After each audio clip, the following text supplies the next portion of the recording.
Hello everybody, welcome to another video. Today I'm going to be reading another one of Grimm's fairy tales. You may notice that I have a new book of the Grimm's fairy tales. This has illustrations by Arthur Rackham, and I'm very glad to have this so that I can read it to you. This is, for the most part, the Margaret Hunt translation rather than the Lucy Crane translation. Today I'm going to be reading a story called Mother Holle. So, here we go. There was once a widow who had 2 daughters, one of whom was pretty and industrious, whilst the other was ugly and idle. But she was much fonder of the ugly and idle one, because she was her own daughter, and the other, who was a stepdaughter, was obliged to do all the work, and be the Cinderella of the house. Every day the poor girl had to sit by a well in the highway, and spin till her fingers bled. Now, it happened that one day the shuttle was marked with her blood. So she dipped it in the well to wash the mark off, but it dropped out of her hand and fell to the bottom. She began to weep, and ran to her stepmother, and told her of the mishap. But her stepmother scolded her sharply, and was so merciless as to say, "Since you have let the shuttle fall in, you must fetch it out again." So the girl went back to the well, and did not know what to do, and in her sorrow of her heart, she jumped into the well to get the shuttle.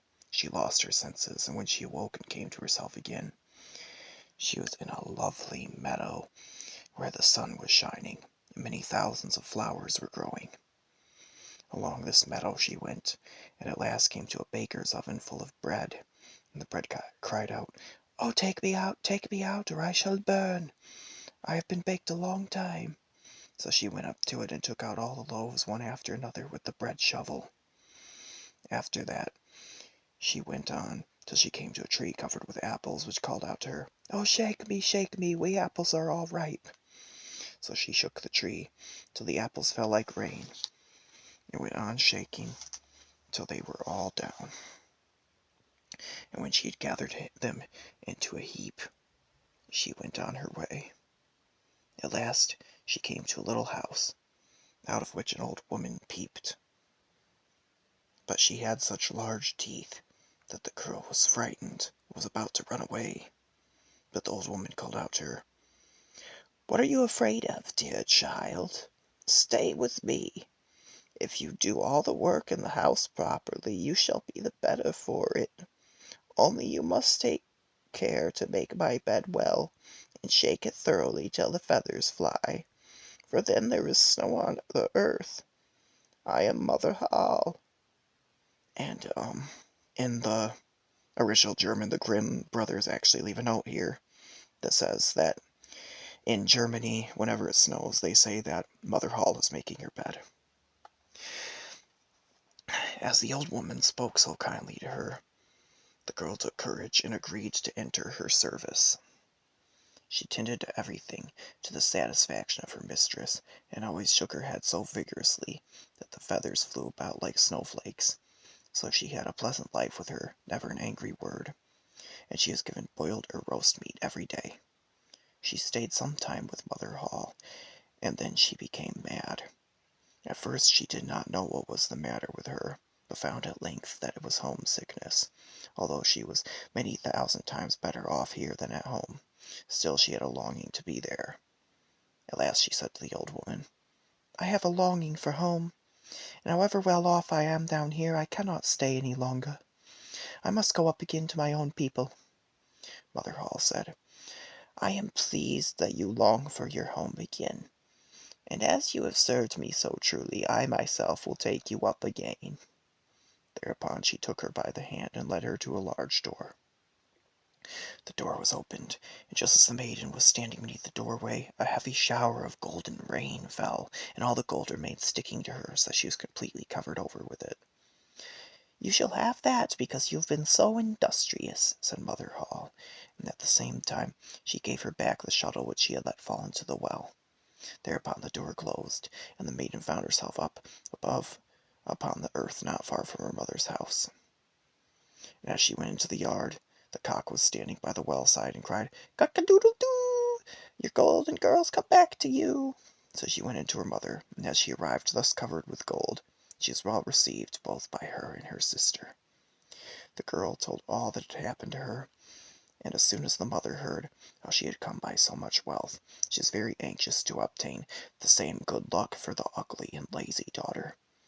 She had to seat herself by the well and spin, and in order that her shuttle might be stained with blood, she stuck her hand into a thorn bush and pricked her finger.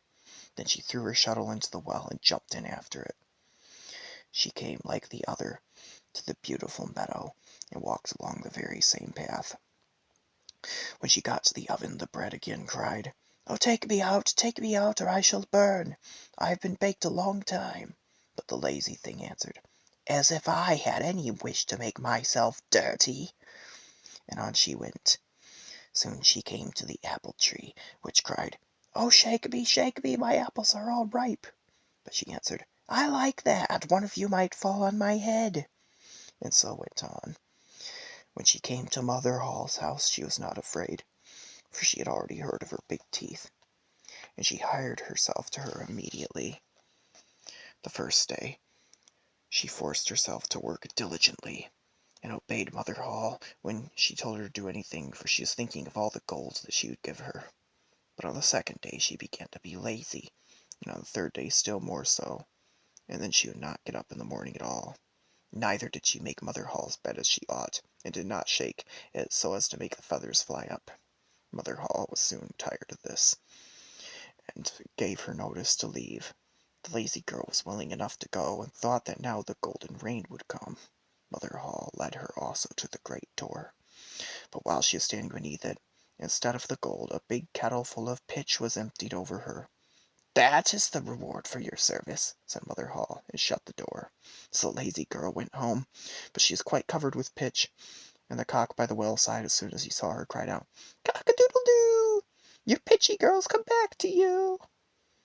But the pitch stuck fast to her, and could not be got off as long as she lived.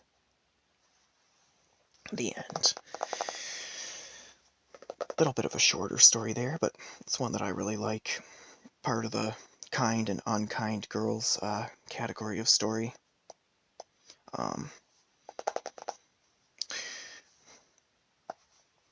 If you have any other Grimm tales that you really like, please feel free to suggest them. I will happily read them to you, and I will see you next time.